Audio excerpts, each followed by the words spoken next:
शिक्षा विभाग राजस्थान सरकार की प्रस्तुति शिक्षा दर्शन। बच्चों देखो ज्ञान बढ़ाओ, पढ़ते जाओ बढ़ते जाओ। डीडी राजस्थान पर सोमवार से शनिवार क्लास 1 से क्लास 12 तक, क्लास 9th और 10th के लिए 12:30 से 1:30 बजे तक, क्लास 11-12 के लिए दोपहर 1:30 बजे से 2:30 बजे तक और क्लास 1 से 8 के लिए 3 बजे से 4:15 तक। नमस्ते दोस्तों, राजस्थान सरकार के शिक्षा दर्शन प्रोग्राम में आप सभी का फिर से स्वागत है। आज के इस वीडियो में हम दूरदर्शन के माध्यम से क्लास 9 और क्लास 10 की पढ़ाई करेंगे। तो चलिए देखते हैं कि आज हम क्या पढ़ेंगे। आज क्लास 9 में हम विज्ञान के पाठ गति का भाग 3 और 4 पढ़ेंगे। इसके साथ हम सामाजिक विज्ञान के पाठ फ्रांसीसी क्रांति के भाग 2 को जानेंगे। वहीं क्लास 10 में गणित विषय में वास्तविक संख्याएं के भाग 2 को पढ़ेंगे और सामाजिक विज्ञान के कृषि पाठ के भाग 2 एवं 3 को जानेंगे। इन सभी वीडियो के साथ हम कुछ रोचक प्रश्नों को भी हल करेंगे। दोस्तों, आप सबसे उम्मीद है कि आपने अपनी कॉपी और कलम अपने साथ रखी होगी, जिसमें आप कुछ जरूरी बातों को नोट करेंगे। तो शुरू करते हैं आज का एपिसोड। नमस्कार दोस्तों, आज जो हम अध्याय करने जा रहे हैं उसका नाम है गति। आज हम इसका तीसरा भाग करेंगे और जैसा कि हम अब तक करते आए हैं, ये पहले और दूसरे भाग से थोड़ा ज़्यादा कठिन होने वाला है, परंतु कठिन होने के साथ साथ ये बहुत ही ज़्यादा इंटरेस्टिंग भी होगा। तो चलिए जानते हैं इस वीडियो में हम क्या जानने वाले हैं। तो इस वीडियो में हम सबसे पहले जानेंगे एक समान गति और असमान गति को, और उसके बाद हम बात करेंगे त्वरण की। शुरुआत करते हैं एक समान गति और असमान गति से। तो एक समान गति की अगर हम बात करें तो इसकी परिभाषा है, वस्तु समान समय अंतराल में समान दूरी तय करती है तो उसकी गति को एक समान गति कहा जाता है। यानी कि इसमें क्या होगा कि जो हमारा गति होगा वो स्थिर होगा, मतलब कि गति बदलेगा नहीं। कोई चीज अगर एक ही रफ्तार से चले जा रही है तो उसे ही कहा जाता है एक समान गति। उदाहरण के लिए हमारा सोलर सिस्टम। अब इसमें होता क्या है, जैसे कि जितनी भी ग्रह हैं वो सूर्य के आसपास घूमती हैं। अगर मान लीजिए हम पृथ्वी की बात करें तो पृथ्वी को 365 दिन लगते हैं सूर्य का एक पूरा चक्कर लगाने में, परंतु पृथ्वी की जो रफ्तार है वो एक समान है। पृथ्वी की रफ्तार बदलती नहीं है और इसीलिए हर 365 दिन में वो सूर्य का एक चक्कर लगाती है। ऐसा नहीं होता कि वो एक बार 364 दिन में लगाए और एक बार 366 दिन में लगाए, वो हर बार 365 दिन में ही एक चक्कर लगाती है। तो ये एक समान गति का उदाहरण है। ऐसा ही एक उदाहरण है हमारा चांद यानी कि मून। वो क्या करता है, वो हर 24 घंटे में जो हमारी पृथ्वी है उसका एक चक्कर लगाता है। तो ये भी एक समान गति का उदाहरण हो गया। अब चलिए जानते हैं एक समान गति को, जो हमारी एक सरल रेखा है उसके ऊपर। तो ये हमारी सरल रेखा है। अब मान लीजिए सबसे पहले वस्तु कहां पर होगा, 0 मीटर पर। यहां से वस्तु 1 सेकंड में 1 मीटर पे पहुंच गया। तो अगर इसकी एक समान गति होगी तो अगले सेकंड में से कितना चलना चाहिए। अगर ये पहले सेकंड में 1 मीटर चला है तो अगले सेकंड में भी 1 मीटर ही चलेगा। तो ये कहां पहुंच जाएगा, 2 मीटर पे। उसके अगले सेकंड में भी ये 1 मीटर चलेगा और अब पहुंच जाएगा 3 मीटर पे। 3 सेकंड में 3 मीटर पहुंचा है तो 4 सेकंड में 4 मीटर पहुंचेगा और इसी तरीके से इसकी स्पीड हमेशा समान रहेगी। तो हम यहाँ पर अंदाजा लगा सकते हैं कि 100 सेकंड बाद ये कहाँ पहुंच जाएगा, 100 मीटर पे। तो ये थी एक समान गति। अब असमान गति क्या होगा, इसका बिल्कुल उल्टा। तो चलिए जानते हैं असमान गति क्या है। असमान गति में एक वस्तु असमान त्वरण से चलती है और यदि उसका वेग असमान रूप से बदलता रहता है तो इसी को कहा जाता है असमान गति। अब इसका उदाहरण बहुत ही कॉमन है, ठीक। इसमें गति होती है अस्थिर, यानी कि गति बार बार बदलती रहेगी। अब ऐसा कब होता है, मान लीजिए आप गाड़ी चला रहे हैं और आपको बिल्कुल खाली रोड मिलता है, तो आप क्या करेंगे, गाड़ी की पूरी स्पीड बढ़ा देंगे। स्पीड लिमिट के अंदर ही, पर गाड़ी की स्पीड तो बढ़ाएंगे ना। अब मान लीजिए आगे क्या होता है, आपको मिल गया ट्रैफिक। अब गाड़ी की स्पीड कम करनी पड़ जाएगी क्योंकि ट्रैफिक में तो आप तेज चला नहीं सकते, गाड़ी ठुक जाएगी। तो यहाँ पर क्या है कि आपको गाड़ी की स्पीड बढ़ानी पड़ रही है, कम करनी पड़ रही है। जब ट्रैफिक कम होगा तो आप कार की स्पीड तेज कर लेंगे, ट्रैफिक ज्यादा होगा तो कम कर लेंगे, तो यहाँ पर गति अस्थिर रहती है।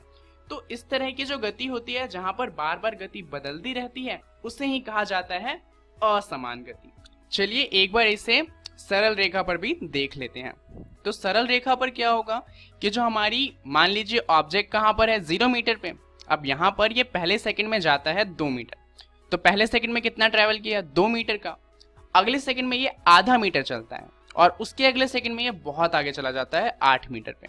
तो ये एक उदाहरण हो जाएगा असमान गति का, क्योंकि यहाँ आप देख सकते हैं कि समय जो है वो समान है, तीनों बार में 1 सेकंड का समय लगा है, परंतु पहली बार में जो दूरी तय हुई है वो है 2 मीटर, दूसरी बार में जो दूरी तय हुई है वो है आधा मीटर और तीसरी बार में जो दूरी तय हुई है वो तो बहुत ज्यादा है। तो आपको एक समान गति और असमान गति समझ आ गया। अब चलिए अगर समझ आ गया है तो इसी बात पर एक प्रश्न देखते हैं। तो प्रश्न क्या कहता है कि एक वस्तु 16 मीटर की दूरी 4 सेकंड में तय करती है तथा पुनः 16 मीटर की दूरी को 2 सेकंड में तय कर लेती है, तो वस्तु की औसत चाल क्या होगी। अब यहाँ पर आपसे पूछा है औसत चाल। औसत चाल का जो सूत्र था वो आपने क्या पढ़ा था, कुल दूरी अपॉन में कुल समय। तो यहाँ पर पहले देख लेते हैं कि दूरी कितनी है और समय कितना है। तो पहले दूरी थी 16 मीटर और समय कितना लगा था 4 सेकंड का। अगली बार दूरी कितनी थी 16 मीटर, पर इस बार हमने स्पीड शायद बढ़ा दी, इसी वजह से हमें टाइम कम लगा 2 सेकंड का। तो यहाँ पर चलिए देखते हैं कि दूरी कुल कितनी हो जाएगी 32 मीटर और समय कुल हो जाएगा 6 सेकंड। अब हमें कुछ नहीं करना, सिर्फ फॉर्मूला लगा देना है। VAV यहाँ पर क्या है कि हमें एवरेज निकालना है, यानी कि औसत निकालना है, इसलिए हमने इसे लिखा है VAV। B का मतलब होता है हमारी चाल और AB दर्शाता है कि हम औसत चाल निकाल रहे हैं। इसका फॉर्मूला है कुल दूरी अपॉन में कुल समय। कुल दूरी हमारी है 32 मीटर, कुल समय है 6 सेकंड, तो क्या हो जाएगा 32 मीटर अपॉन में 6 सेकंड।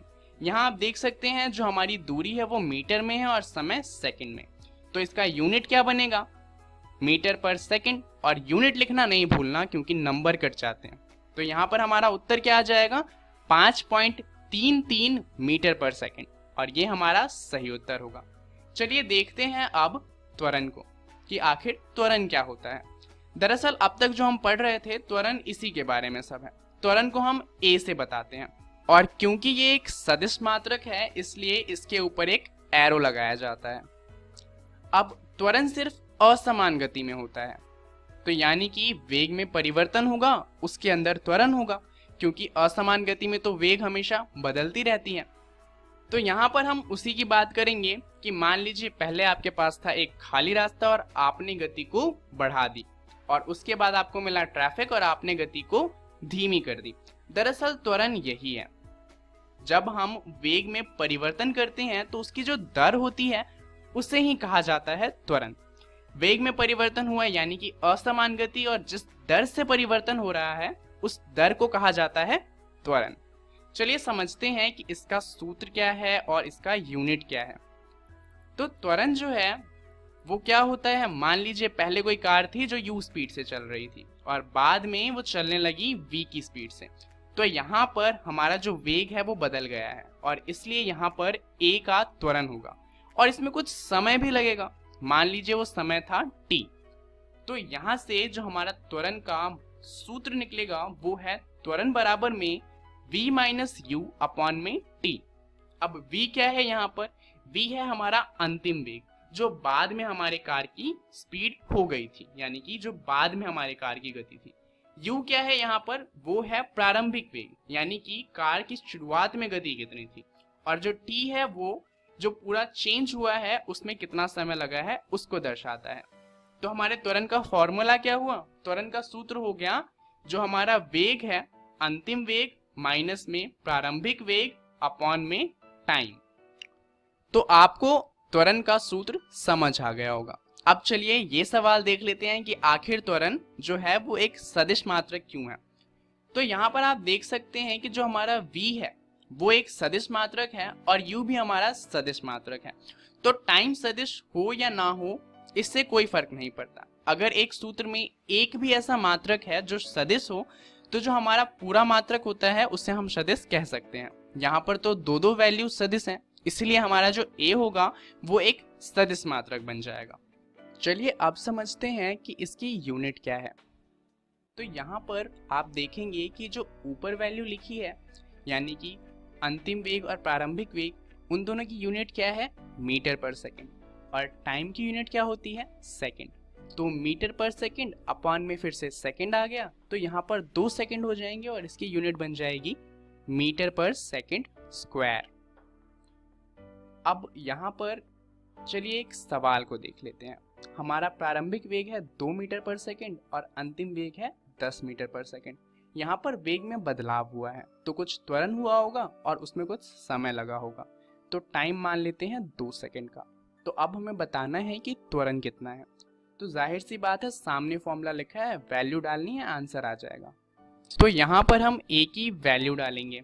हमारा अंतिम वेग है 10 और प्रारंभिक वेग है 2 और टाइम लगा है हमें 2 सेकंड का। तो 10 - 2 जो कि 8 होता है, अपॉन में 2, 8 अपॉन में 2 हमारा आ जाएगा 4 मीटर पर सेकंड स्क्वायर। अब हम क्या करते हैं, हमने क्या किया कि यहाँ पर इन दोनों वैल्यू को आपस में बदल दिया। हमारा प्रारंभिक वेग था 10 और बाद में हमारा वेग हो गया 2 मीटर पर सेकंड। तो ऐसा क्यों हुआ होगा? क्योंकि हमने ब्रेक लगाया होगा, क्योंकि यहाँ पर जो वेग है वो कम हो रहा है। तो यहाँ पर क्या करेंगे, कुछ नहीं, हम बस इन वैल्यू को फिर से थोड़ा बदल देंगे। तो हमारा उत्तर क्या आएगा इस पर? हमारा उत्तर आएगा 2 - 10 अपॉन में 2, जिसका आंसर होता है -4 मीटर पर सेकंड स्क्वायर। तो यानी कि जो हमारा त्वरण आ रहा है वो ऋणात्मक है और ये हमें बताता है कि जो हमारी गति है वो कम हो रही है। तो चलिए जानते हैं गति को। गति किस किस टाइप की होती है? 2 टाइप की, एक होती है एक समान गति और दूसरी असमान गति। एक समान गति में जो त्वरण होता है वो 0 होता है और इसलिए यहाँ पर गति स्थिर होती है। असमान गति में त्वरण 0 नहीं होता और इसलिए गति अस्थिर होती है, क्योंकि वेग हर बार बदलता रहता है। एक समान गति में एक फॉर्मूला है यानी कि सूत्र है गति का, जो कि है दूरी अपॉन में समय का। असमान गति में 3 फॉर्मूले हैं। एक है v बराबर में u प्लस at, दूसरा फॉर्मूला है s बराबर में ut प्लस में हाफ at स्क्वायर और तीसरा है 2as बराबर में v स्क्वायर माइनस में u स्क्वायर। अब इन्हें देखकर डरना नहीं है, क्योंकि अगली 2 वीडियो में हम इन्हीं फॉर्मूलों की बात करने वाले हैं और ये तो हमें याद ही हो जाएंगे। चलिए एक बार बस समझ लेते हैं कि यहाँ पर जितने भी हमने u, v, a सब ले रखा है उनका मतलब क्या है। तो मान लीजिए एक कार थी जो आगे गई और थोड़ी आगे जाकर रुक गई, ठीक। तो यहाँ पर हमारा प्रारंभिक वेग होगा कुछ, मान लीजिए वो u था और बाद में इसका वेग क्या हो गया v। अब क्योंकि यहाँ पर वेग परिवर्तन हुआ है तो यहाँ पर कुछ एक्सेलरेशन भी लगा होगा और यहाँ पे कार का आगे जाने में कुछ समय लगा होगा जिसे हम कहते हैं t। और कार थोड़ी आगे गई है तो यहाँ पर कुछ दूरी भी तो तय की होगी, उस दूरी को कहा जाता है s। यही 5 चीजें हैं जिसके ऊपर प्रश्न पूछे जाएंगे। इनमें से कोई 3 चीजें आपको दे दी जाएंगी और बाकी 2 पूछे जाएंगे। तो चलिए अब देखते हैं कि इस वीडियो में हमने क्या क्या जान लिया। इस वीडियो में हमने सबसे पहले बात करी थी एक समान गति और असमान गति की, और उसके बाद हमने त्वरण को जाना था।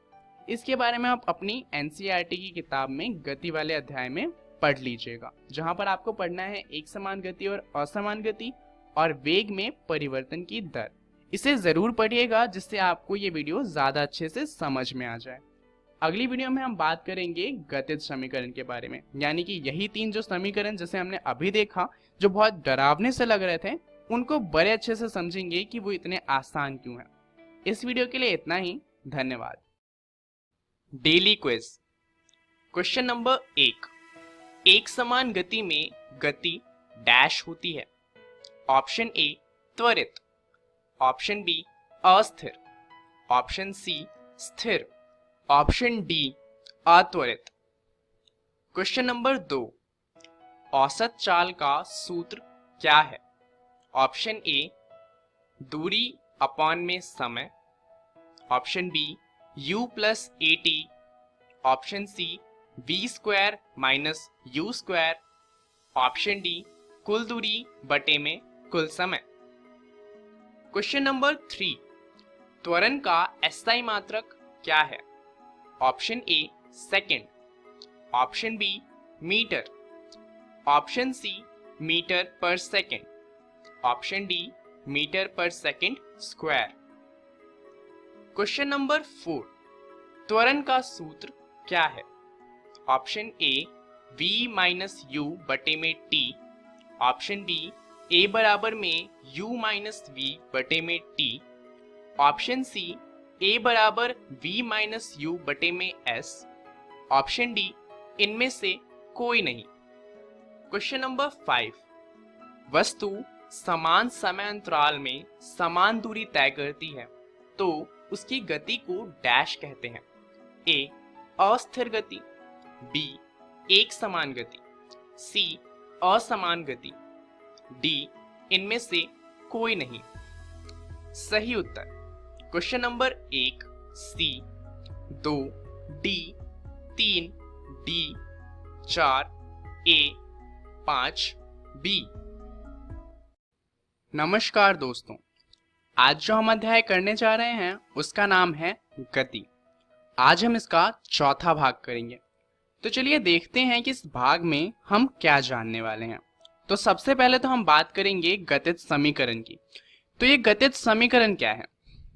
ये जो 3 फॉर्मूले हैं, v बराबर में u plus A T, s बराबर में यू टी प्लस में हाफ ए टी स्क्वायर और 2as बराबर में v स्क्वायर माइनस में u स्क्वायर, इन्हीं को कहा जाता है गतिज समीकरण। आज हम जानेंगे कि ये गतिज समीकरण आखिर आए कहां से हैं। अब इन्हें पता करने के लिए 2 तरीके हैं।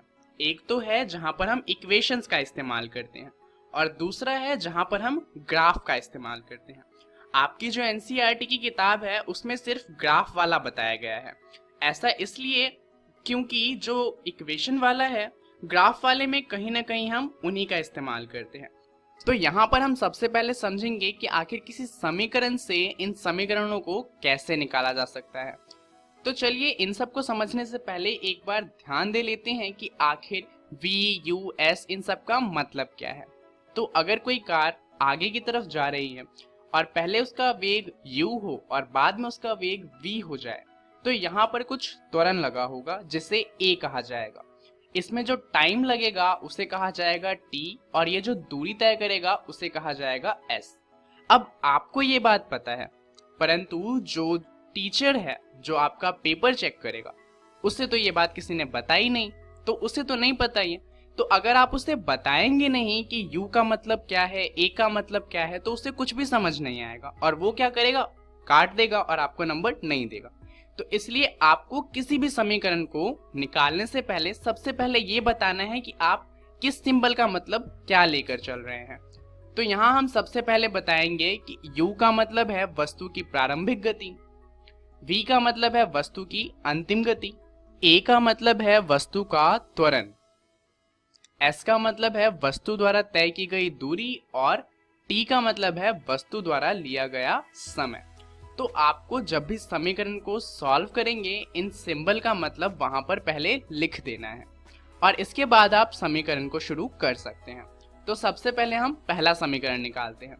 तो सवाल यही है कि इन समीकरण को निकाला कैसे जा सकता है। तो चलिए देखते हैं कि आखिर इन्हें कैसे निकालना है। तो शुरुआत करते हैं त्वरण की परिभाषा से।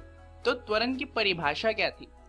त्वरण का मतलब था अंतिम वेग माइनस में प्रारंभिक वेग डिवाइडेड बाय समय। तो ये हमारे त्वरण की परिभाषा थी। अब इसी का इस्तेमाल करके हमें गतिज समीकरण का पहला समीकरण मिलेगा। तो आखिर वो कैसे निकालना है? ज्यादा कुछ नहीं करना, ये जो t यहाँ पर लिखा है आपको इसे a की तरफ ले जाना है।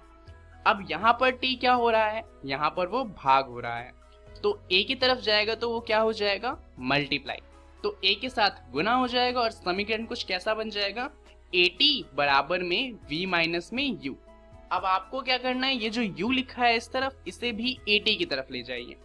तो इधर u माइनस में है, उधर जाके प्लस हो जाएगा। तो हमारा समीकरण क्या बन जाएगा, हमारा समीकरण बनेगा at प्लस में u इक्वल में v, या फिर ये कह लीजिए u प्लस at इक्वल में v। अब v लिखा है दाईं तरफ और बाकी सारी चीजें लिखी हैं बाईं तरफ। इसे अगर हम उल्टा कर दे तो कोई फर्क तो पड़ने वाला है नहीं, तो चलिए कर देते हैं। तो यहाँ पर क्या हो गया, b बराबर में u प्लस at। यही तो हमारा पहला समीकरण था। बस इतना सा डेरिवेशन, तो बहुत इजी है। तो ये हमारा पहला समीकरण निकल भी गया। अब इसके बाद हमें 2 समीकरण और निकालने हैं। तो चलिए देखते हैं कि आखिर उन्हें कैसे निकाला जाएगा। ये थोड़ा सा बोरिंग है, परंतु ध्यान दीजिए, अदरवाइज समझ में नहीं आएगा उसके बाद फिर। तो पहला समीकरण हमारा निकला था त्वरण की परिभाषा से, अगले 2 समीकरण निकलेंगे गति की परिभाषा से। तो गति की परिभाषा क्या कहती है? गति बराबर में दूरी अपॉन में समय, यानी कि v बराबर में s अपॉन में t। अब यहाँ पर कितनी गति है ध्यान दीजिए, एक हमारी गति है प्रारंभिक गति और एक है अंतिम गति। तो एक है u और एक है v। अब यहाँ पर कौन सी गति लें? दोनों में से कोई एक उठा लें या फिर दोनों उठा लें? अब दोनों नहीं ले सकते, एक भी नहीं ले सकते, तो हम क्या करेंगे, यहाँ पर हम निकालेंगे औसत गति। औसत गति कैसे निकल जाएगी? दोनों को जोड़ देते हैं और डिवाइड कर देते हैं 2 से, औसत निकल जाएगा। तो v की जगह हमने लिख दिया u प्लस में v अपॉन में 2 बराबर में s और t वैसे ही रह जाएंगे। अब हमें क्या करना है, ये जो t है इसे ले आइए दूसरी तरफ। तो s की वैल्यू क्या आ जाएगी, u प्लस v अपॉन में 2 पहले से था और ये जो t डिवाइड हो रहा था s की तरफ, यहाँ के मल्टीप्लाई हो जाएगा। अब अगर आपके पास ये समीकरण कैसे आया समझ में आ गया है, तो समीकरण बाकी के 2 निकालना बहुत इजी है, क्योंकि यहाँ पर हमें क्या करना है, एक बार v की वैल्यू डालनी है तो उससे हमें एक समीकरण मिल जाएगा, और दूसरी बार ये जो t दिख रहा है आपको यहाँ पर, उसकी वैल्यू डालनी है और उससे हमें दूसरा समीकरण मिल जाएगा। तो अगर आप यहाँ तक का स्टेप याद रखते हैं और आपको यहाँ तक का स्टेप समझ आ गया है तो बहुत अच्छी बात है। चलिए देखते हैं कि इसके आगे दोनों समीकरण इससे कैसे निकालना है। तो इसको लिखते हैं थोड़ा ऊपर और अब देखते हैं कि v की वैल्यू क्या होगी। तो हम जानते हैं a बराबर होता है v माइनस यू अपॉन में t। अगर हम t को एक तरफ ले जाएं और उसके बाद u को भी दूसरी तरफ ले जाएं तो हमें यहाँ से v का पता चल जाएगा। v क्या आ जाएगा, u प्लस में at। कुछ नहीं करना, बस इस v की वैल्यू को यहाँ पर डाल देना है। तो ये क्या हो जाएगा, s ब्रैकेट में u का u रहेगा, प्लस में जो v था उसकी जगह आ जाएगा u प्लस में at। डिवाइड का 2 वैसा ही रहेगा और जो t मल्टीप्लाई हो रहा था वो भी वैसा ही रहेगा। अब यहाँ पर जो अंदर 2 u हैं उनको हम जोड़ देंगे, तो नया क्या बन जाएगा, s बराबर में 2u प्लस में at अपॉन में 2, और जो बाहर t मल्टीप्लाई हो रहा था वो वैसा ही रहेगा। इसको थोड़ा ऊपर लिख लेते हैं। अब यहाँ पर क्या करेंगे, जो t बाहर मल्टीप्लाई हो रहा था उसे अंदर मल्टीप्लाई कर दीजिए।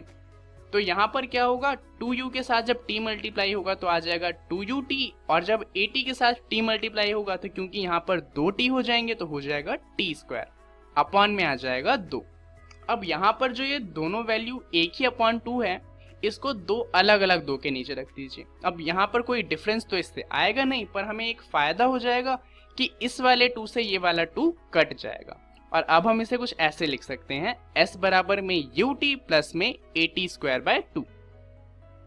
अब at स्क्वायर बाय 2 को लिखें अगर हम हाफ at स्क्वायर, तो उसमें भी कोई दिक्कत तो नहीं है, क्योंकि हाफ at स्क्वायर और at स्क्वायर बाय 2 एक ही बात है। और यही तो हमारा दूसरा इक्वेशन था, दूसरा इक्वेशन भी आ गया। अब चलिए, जो ये फॉर्मूला था हमारा, इससे हम तीसरा इक्वेशन निकालते हैं। v की वैल्यू हम डाल चुके हैं, अब किसकी वैल्यू डालनी है, t की। तो चलिए t की वैल्यू निकालते हैं। किस समीकरण से निकालेंगे, उसी एक्सेलरेशन यानी कि त्वरण वाले समीकरण से।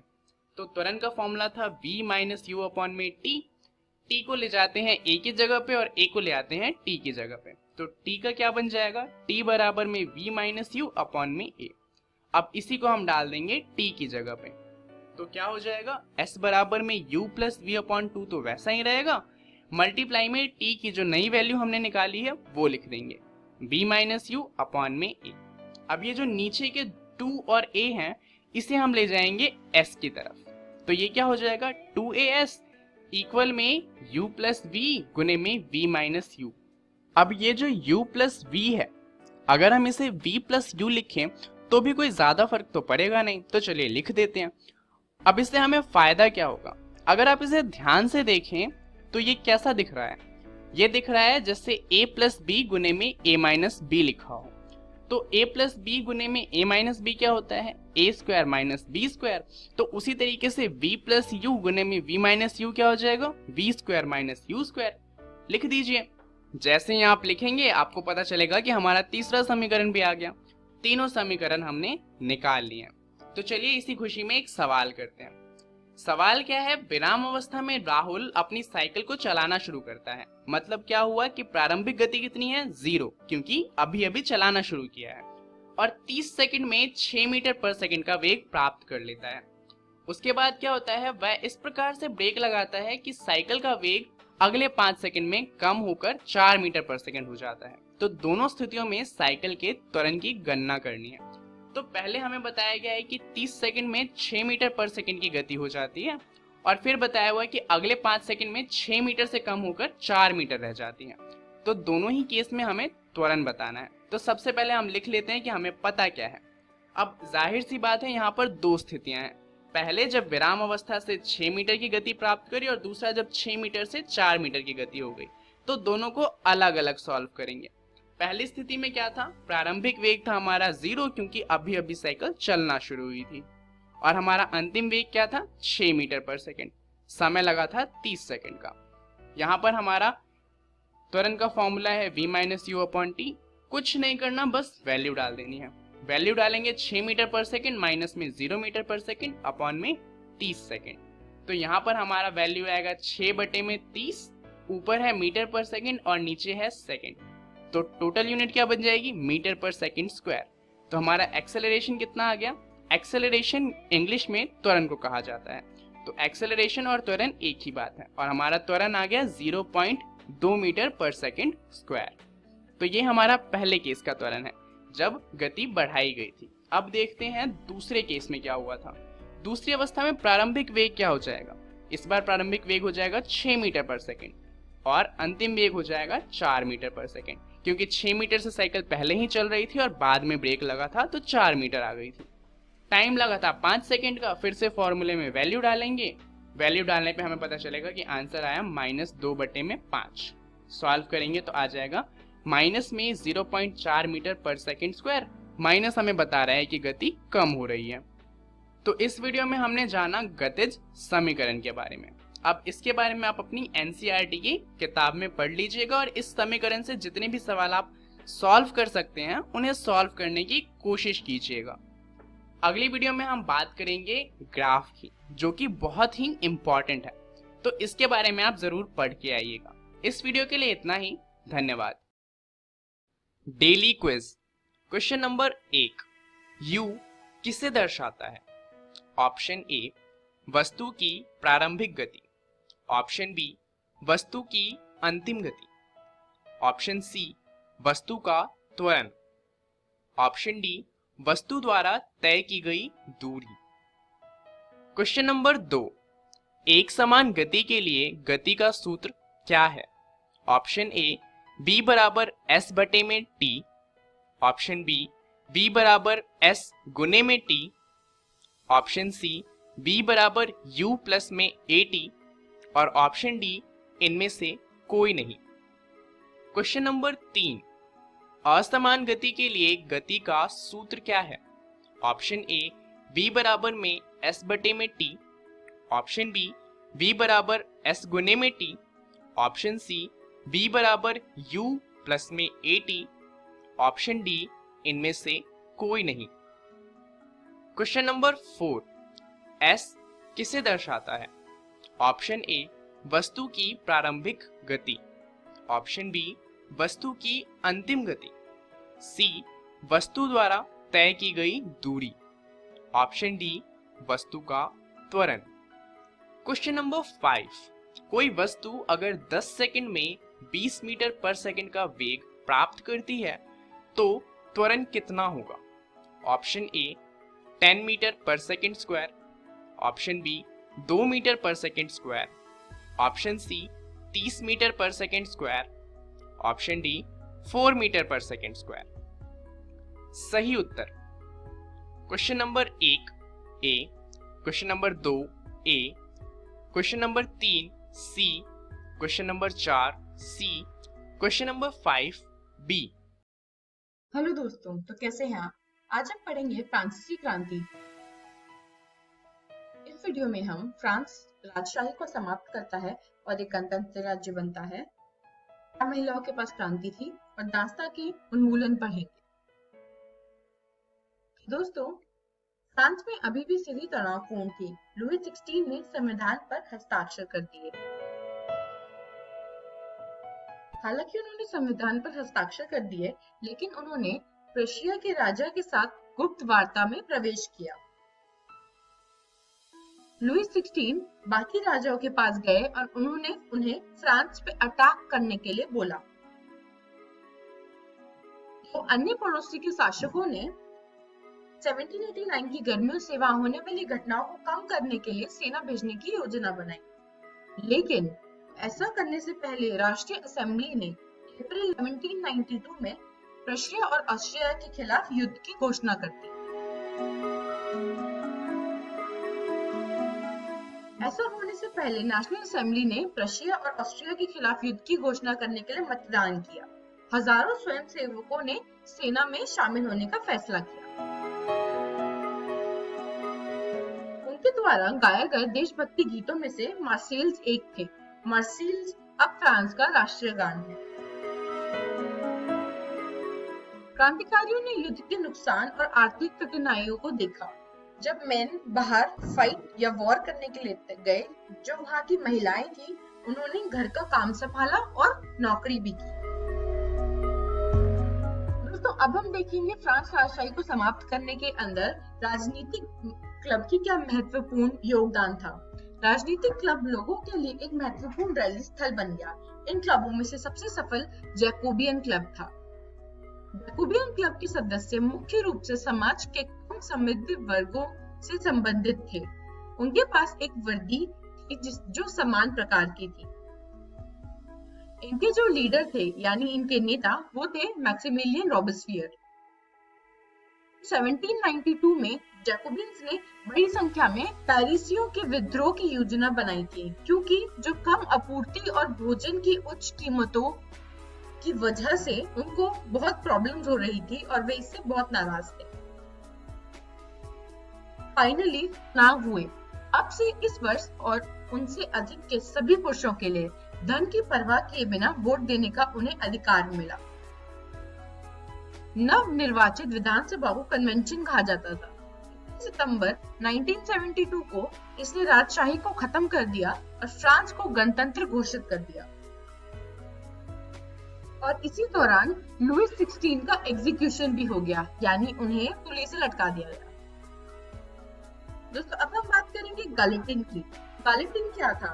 तो दोस्तों, गैलेटिन में ये होता था कि रॉबेस्पियर ने अपनी पॉलिसीज के लिए गैलेटिन का यूज किया, जिसकी वजह से उसका डर हर किसी में बैठ गया। ये एक मशीन थी जिसकी मदद से लोगों के धड़ और उनके शरीर को अलग कर दिया जाता था। इस आतंकी शासन की वजह से रॉबेस्पियर ने अपनी नीतियों को इतनी तेजी से आगे बढ़ाया कि उनके समर्थक भी मॉडरेशन की मांग करने लगे। अंत में उन्हें अदालत ने दोषी ठहराया और गिलोटिन में भेज दिया। दोस्तों, अब हम बात करें नेपोलियन बोनापार्ट की। 1799 में नेपोलियन बोनापार्ट ने फ्रेंच डायरेक्टरी को ओवरथ्रो किया और खुद को वहां का राजा घोषित कर दिया। दोस्तों, ऐसा इसलिए हुआ क्योंकि रॉबेस्पियर के गैलेटिन में जाने के बाद जैकोबियन क्लब नहीं रहा, जिसकी वजह से फ्रांस में पॉलिटिकल इंस्टेबिलिटी थी। दोस्तों, अब हम बात करेंगे महिलाओं के बारे में। महिलाएं घर का काम भी करती थी और नौकरियां भी करती थी, लेकिन महिलाएं इस डिसीजन से खुश नहीं थी कि उन्हें राइट टू वोट नहीं दिया गया। विमेन्स मार्च टू वर्सेल्स 5 अक्टूबर 1789 को वे वर्सेल्स गई और वे लुई 16 को वहां से पकड़ के लेके वापस आई, लेकिन उनका विद्रोह चलता रहा। तो दोस्तों, फ्रांस में उन्होंने बहुत सारे क्लब्स का आयोजन किया। उनमें से सबसे बड़े 2 क्लब्स थे, सोसाइटी ऑफ रेवोल्यूशनरी और रिपब्लिकन वुमेन। उनकी मेजर डिमांड यही थी कि महिलाओं को वोट करने का अधिकार मिले। दोस्तों, लेकिन ऐसा नहीं हुआ। महिलाओं ने जैकोबियन क्लब को जिम्मेदार ठहराया उन्हें राइट टू वोट ना देने के उसमें, और उसके बाद ओलंपे डी गूज को जैकोबियन क्लब ने एग्जीक्यूट कर दिया। लेकिन ये जो स्ट्रगल थी ये खत्म नहीं हुई और फाइनली 1946 में फ्रांस में महिलाओं ने मतदान का अधिकार जीता, यानी 200 साल तक उन्होंने वोट करने के अधिकार के लिए स्ट्रगल की। दोस्तों, अब हम देखेंगे क्रांति और रोजमर्रा की जिंदगी। दोस्तों इसमें सबसे इम्पोर्टेंट ये था कि क्रांति के दौरान लोगों ने दैनिक जीवन में महत्वपूर्ण बदलाव किया, जो कि था राजा के अधिकारियों द्वारा प्रेस की सेंसरशिप को समाप्त करना। दोस्तों अब इससे क्या हुआ, 1789 और 1799 के बीच में बहुत कुछ हुआ। लोगों को वोट करने का अधिकार मिला, और ये भी कि नेपोलियन बोनापार्ट के आने के बाद लोगों ने सीखा जो थी आइडिया ऑफ लिबर्टी और लोगों के जो डेमोक्रेटिक राइट्स थे। तो दोस्तों इस वीडियो में हमने सीखा फ्रांस राजाशाही को समाप्त करता है और एक गणतंत्र राज्य बन जाता है, क्या महिलाओं के पास क्रांति थी, और दास्तां के उन्मूलन। दोस्तों मुझे आशा है कि आपको ये समझ आ गया होगा। तो घर जाकर अपनी text book India and contemporary world part 1 से इसे पढ़ें, और अगली वीडियो में हम करेंगे प्रैक्टिस क्वेश्चंस।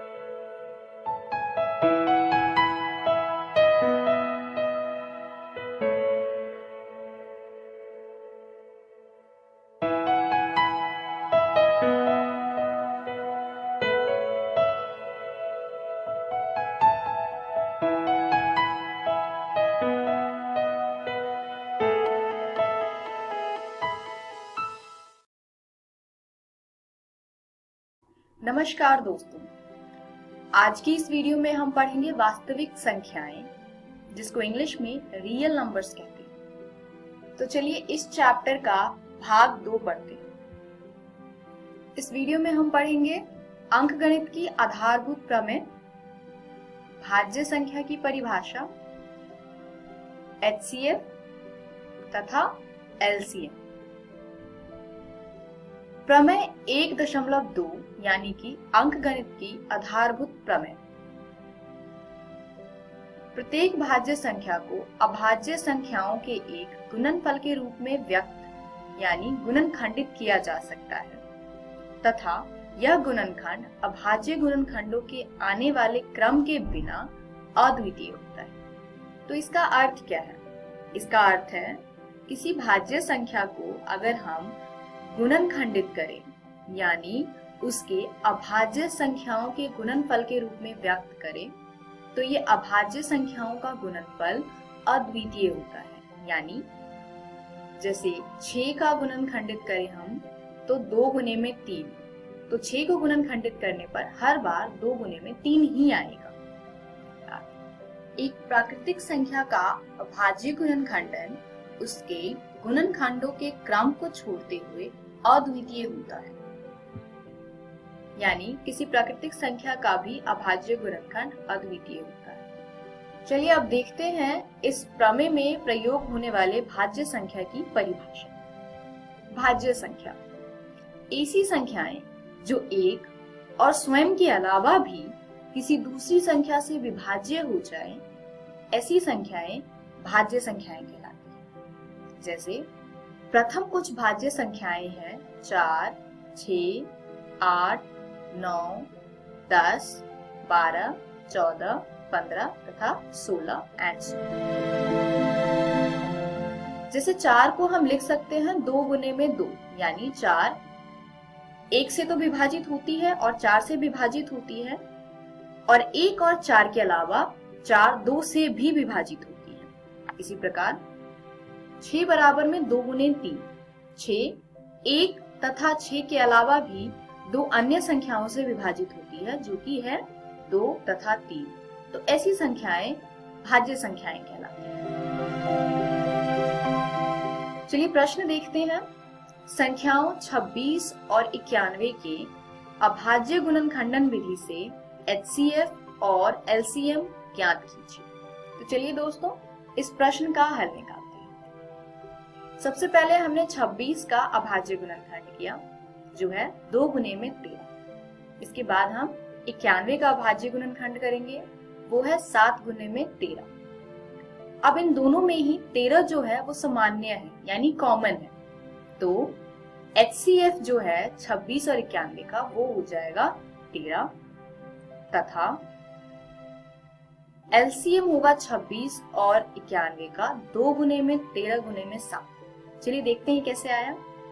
अभाज्य गुणनखंड हमारे पास कुछ इस प्रकार था, 26 बराबर 2 गुने 13 तथा 91 बराबर में 7 गुने में 13। तो हमने पहले लिखा ये 2 गुने में जो दोनों में ही समान है, जो कि HCF है इसका, वो गुने में बचा हुआ 7। इस प्रकार हमने सभी संख्याओं को लिख लिया है।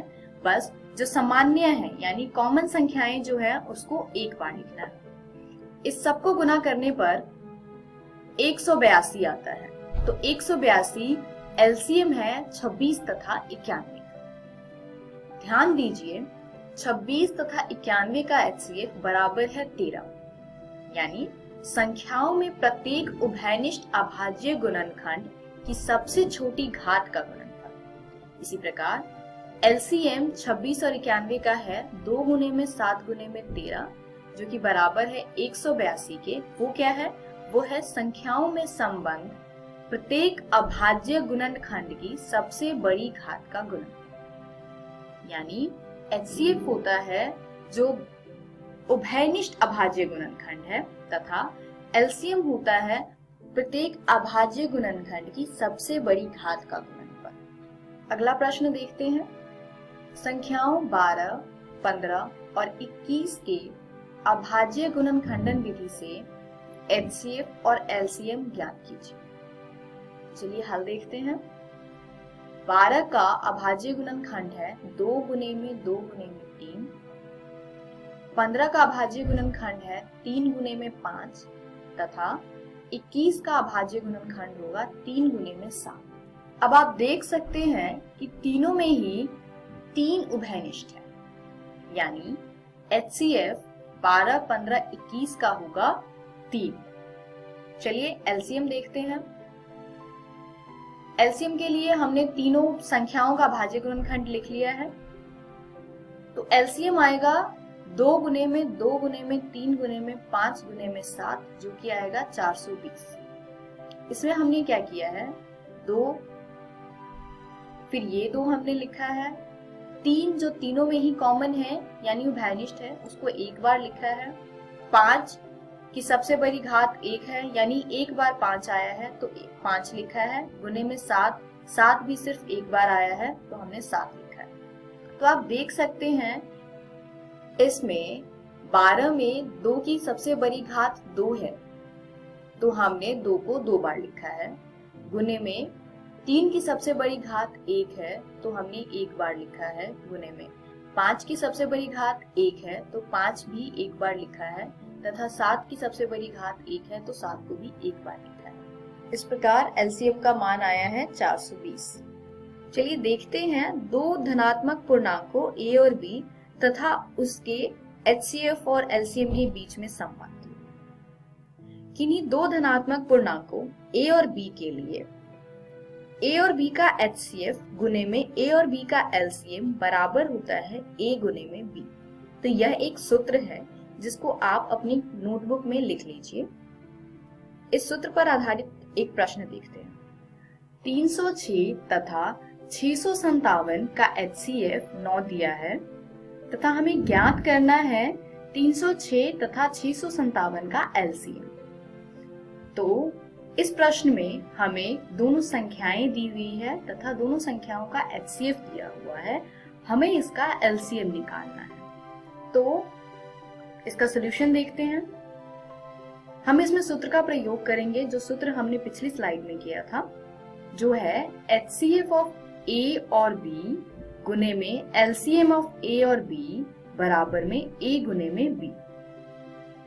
अब अगर हम इस सूत्र में दिए हुए मान को रखते हैं तो हमें मिलेगा 306 तथा 657 का HCF गुने में 306 तथा 657 का LCM बराबर होगा 306 गुने में 657। अब हम यहाँ पर HCF का मान रखेंगे जो है 9। तो ये आएगा हमारे पास 9 गुने में 306 तथा 657 का LCM बराबर में 306 गुने में 657।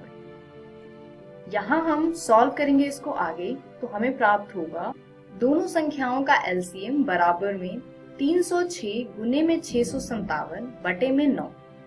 अब हम इस 9 से 306 को काटते हैं, ये 34 बार में कटेगा। तो दोनों संख्याओं को आप गुना करेंगे, 34 गुने में 657, ये आएगा 22,338, यानी 306 तथा 657 का एलसीएम 22,338 है।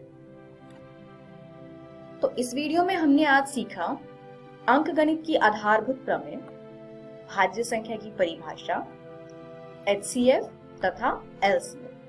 अगली वीडियो में हम पढ़ेंगे अपरिमेय संख्याओं का पुनर्भ्रमण। तो इसी के साथ आज की वीडियो समाप्त होती है। धन्यवाद। नमस्कार दोस्तों, आज हम कृषि अध्याय का अगला भाग पढ़ने वाले हैं। पिछले भाग में हमने कृषि के प्रकारों के बारे में जाना, रबी की फसल, जायद की फसल, खरीफ की फसलों के बारे में भी अध्ययन किया था। आज हम उसी कड़ी को आगे बढ़ाते हुए कुछ अन्य बिंदुओं पर चर्चा करेंगे। तो देख लेते हैं वो बिंदु कौन कौन से हैं। आज की इस वीडियो में हम भारतीय मुख्य फसलों के बारे में, जिनके अंतर्गत चावल और गेहूं की चर्चा करेंगे। इसके बाद मोटे अनाजों में बाजरा और मक्के की बात करेंगे। तो चलिए शुरू करते हैं आज का अध्याय। दोस्तों, भारत में अनेक प्रकार की फसलों को उगाया जाता है, जिनमें खाद्यान्न के अलावा और भी कई फसलें शामिल हैं। मिट्टी, जलवायु और कृषि की पद्धति में अंतर के कारण देश के विभिन्न क्षेत्रों में अनेक प्रकार की खाद्य और अखाद्य फसलें उगाई जाती हैं। तो सबसे पहले हम बात करते हैं चावल की। भारत में अधिकांश लोगों का खाद्यान्न चावल है। दोस्तों, विश्व का 22% चावल क्षेत्र भारत में है। चावल उत्पादन में भारत का विश्व में दूसरा स्थान है, जबकि पहला स्थान चीन का है। चावल की उपज के लिए अधिक तापमान की आवश्यकता होती है। इसके लिए कम से कम 24 डिग्री सेंटीग्रेड तापमान की आवश्यकता है। बोते समय 21 डिग्री सेल्सियस, बढ़ते समय 24 डिग्री सेल्सियस तथा पकते समय इसे 27 डिग्री सेल्सियस तापमान की आवश्यकता होती है। अगर वर्षा की बात करें तो इसकी फसल के लिए 125 सेंटीमीटर से 200 सेंटीमीटर वार्षिक वर्षा की आवश्यकता होती है। यदि इससे कम वर्षा हो तो वहां पर सिंचाई की सहायता से भी फसल उगाई जा सकती है। चावल उत्तर और उत्तर पूर्वी मैदानों, तटीय क्षेत्रों तथा डेल्टाई प्रदेशों में उगाया जाता है।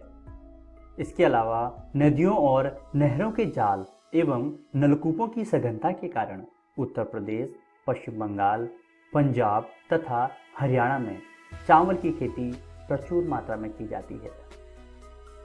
दोस्तों, अब बात करते हैं गेहूं की। गेहूं भारत की दूसरी सबसे महत्वपूर्ण खाद्यान्न फसल है, जो देश के उत्तर और उत्तर पश्चिमी भागों में पैदा की जाती है। दोस्तों, हमारा देश गेहूं उत्पादन में विश्व का दूसरा बड़ा देश है। यहाँ विश्व का करीब 10% गेहूं उगाया जाता है। यह जाड़े की ऋतु में उगाया जाता है। पकते समय इसे खिली धूप की आवश्यकता होती है। उगाने के लिए समान रूप से वितरित 50 से 75 सेंटीमीटर वार्षिक वर्षा की आवश्यकता होती है। 100 सेंटीमीटर से अधिक वार्षिक वर्षा वाले क्षेत्र में इसकी खेती नहीं की जा सकती। दोस्तों, सिंचाई की सहायता से गेहूं 20 सेंटीमीटर वार्षिक वर्षा वाले क्षेत्र में भी उगाया जा सकता है। भारत में गेहूं सबसे ज़्यादा पंजाब, हरियाणा और उत्तर प्रदेश से प्राप्त किया जाता है। उत्तर प्रदेश देश का सबसे बड़ा गेहूं उत्पादक राज्य है। यहाँ देश का लगभग 1/3 गेहूं पैदा किया जाता है। चलिए दोस्तों, अब बात करते हैं मोटे अनाजों की। ज्वार, बाजरा और रागी भारत में उगाए जाने वाले मुख्य मोटे अनाज हैं। यद्यपि इन्हें मोटा अनाज कहा जाता है, परंतु इनमें पोषक तत्वों की बहुत ज़्यादा मात्रा होती है।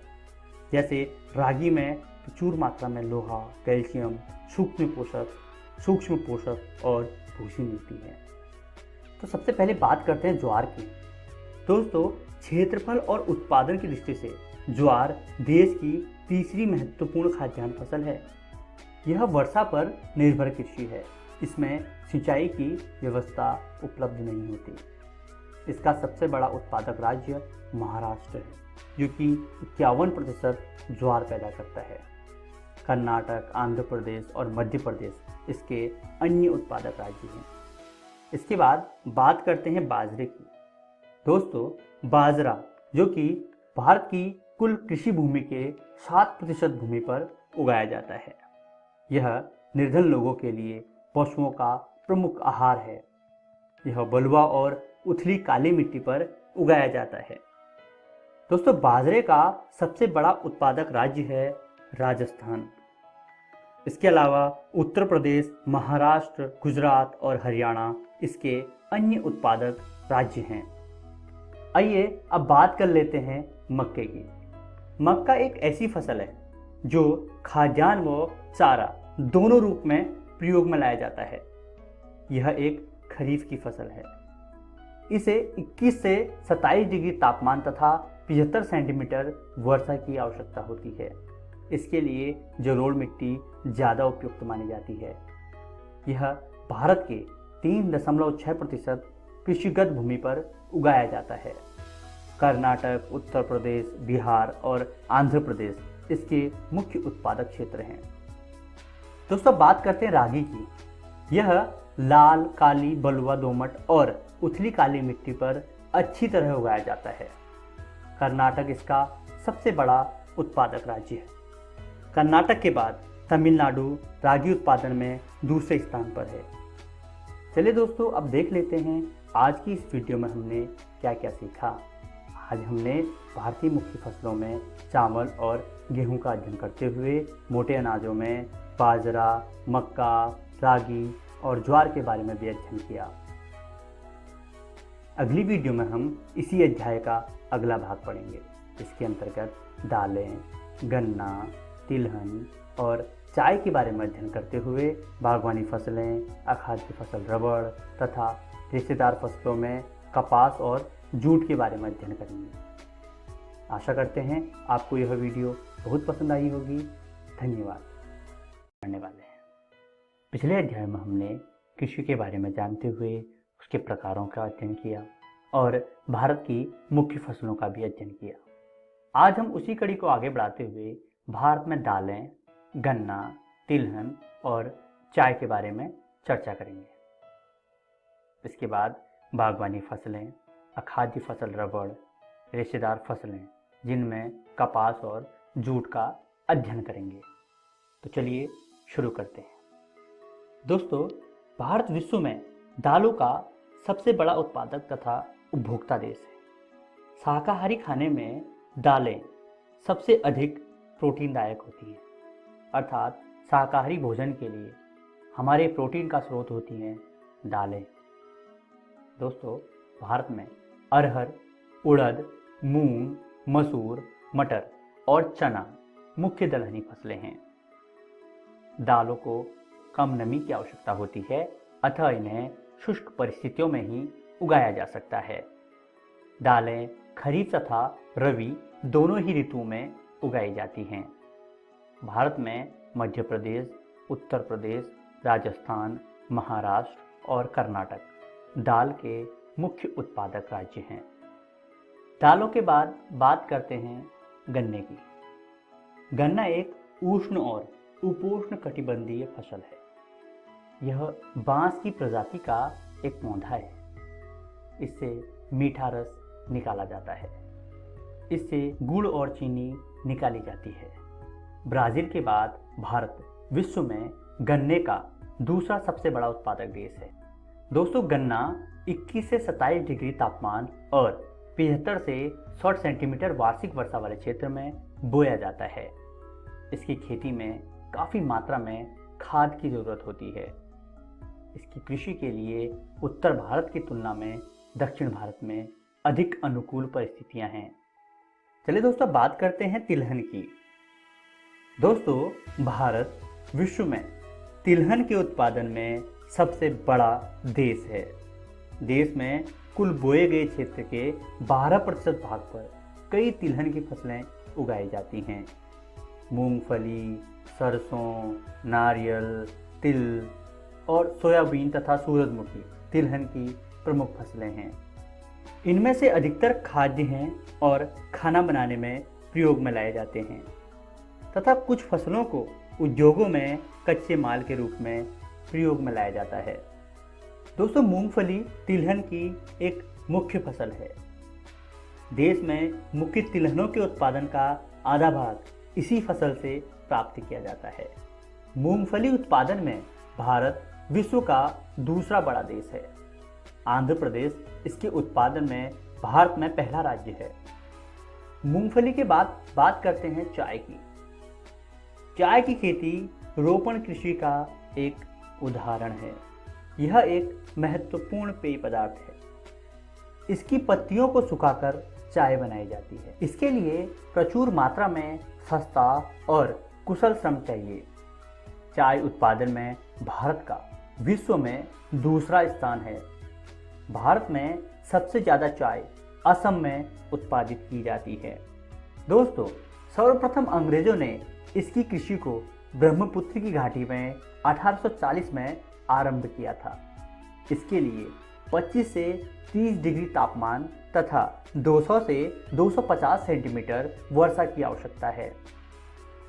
इसके लिए ढलवा जमीन आवश्यक है। चाय के बाद बात करते हैं कॉफ़ी की।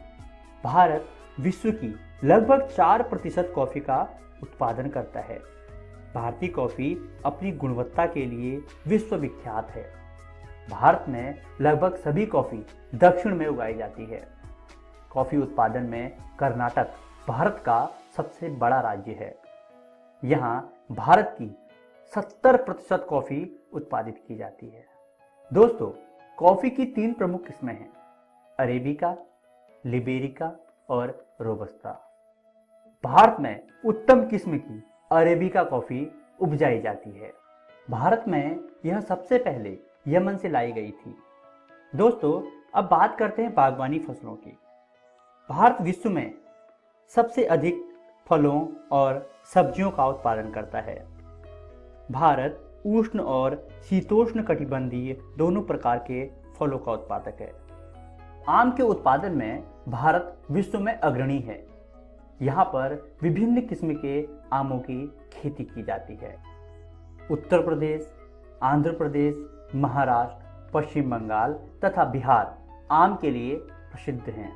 इसके अलावा बिहार और उत्तर प्रदेश में लीची, मेघालय में अनानास, आंध्र प्रदेश और महाराष्ट्र में अंगूर, हिमाचल प्रदेश और जम्मू कश्मीर में सेब, नाशपाती, खुमानी और अखरोट इत्यादि प्रमुख रूप से पैदा किए जाते हैं। अर्थात ये क्षेत्र इन चीज़ों के लिए प्रसिद्ध हैं।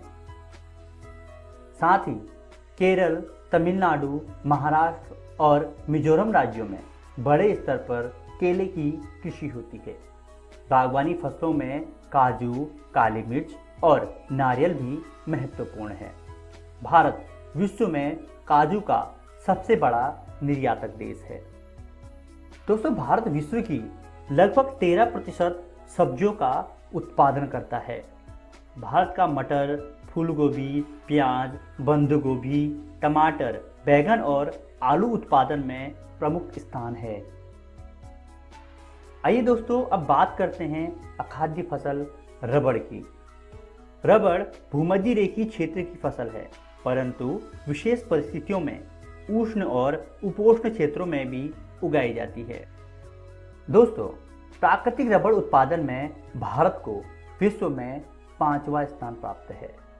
केरल, तमिलनाडु, कर्नाटक और अंडमान निकोबार द्वीप समूह के अलावा मेघालय के गारो पहाड़ियों में इसकी कृषि होती है। इसके अलावा इसको 200 सेंटीमीटर से अधिक वर्षा और 25 डिग्री सेल्सियस से अधिक तापमान वाली नम और आर्द्र जलवायु की आवश्यकता होती है। चलिए दोस्तों, अब बात करते हैं रेशेदार फसलों की, जिसमें सबसे पहले बात करेंगे कपास की। भारत को कपास के पौधे का मूल स्थान माना जाता है। सूती कपड़ा उद्योग में कपास एक मुख्य कच्चा माल है। इसे कम से कम 210 दिन पाला रहित मौसम की आवश्यकता होती है। इसके उत्पादन में काली मिट्टी उपयुक्त मानी जाती है। तेज और चमकीली धूप कपास को बढ़ने में सहायक होती हैं। इसे पककर तैयार होने में 6 से 8 मिनट लगते हैं। महाराष्ट्र, गुजरात, मध्य प्रदेश और कर्नाटक कपास उत्पादन के प्रमुख राज्य हैं। दोस्तों, कपास उत्पादन में भारत का विश्व में तीसरा स्थान है। कपास के अलावा दूसरी रेशेदार फसल है जूट। दोस्तों, जूट को सुनहरा रेशा भी कहा जाता है। जूट की फसल बाढ़ के मैदानों में जल निकास वाली उर्वरक मिट्टी में उगाई जाती है। जहां हर वर्ष बाढ़ से आई नई मिट्टी जमा होती है, वहां पर इसका उत्पादन काफ़ी अच्छी मात्रा में हो जाता है। इसका प्रयोग बोरियां, चटाई, रस्सी, तंतु और धागे बनाने में किया जाता है। चलिए दोस्तों, अब देख लेते हैं आज की इस वीडियो में हमने क्या क्या सीखा। आज हमने दालें, गन्ना, तिलहन और चाय के बारे में चर्चा करते हुए बागवानी फसलें, अखाद्य फसल रबड़ और रेशेदार फसलों में कपास तथा जूट का अध्ययन किया। अगली वीडियो में हम इसी अध्याय का अगला भाग पढ़ेंगे, जिसके अंतर्गत प्रौद्योगिकी और संस्थागत सुधार, भूदान ग्रामदान, कृषि और भारतीय अर्थव्यवस्था, खाद्य सुरक्षा तथा वैश्वीकरण का कृषि पर प्रभाव इत्यादि बिंदुओं पर चर्चा करेंगे। आशा करते हैं आपको यह वीडियो बहुत पसंद आई होगी। धन्यवाद। इस प्रसारण से संबंधित सुझाव और अपने प्रश्न इत्यादि आप हमें इस ईमेल एड्रेस पे भेज सकते हैं, शिक्षा दर्शन राजस्थान @gmail.com।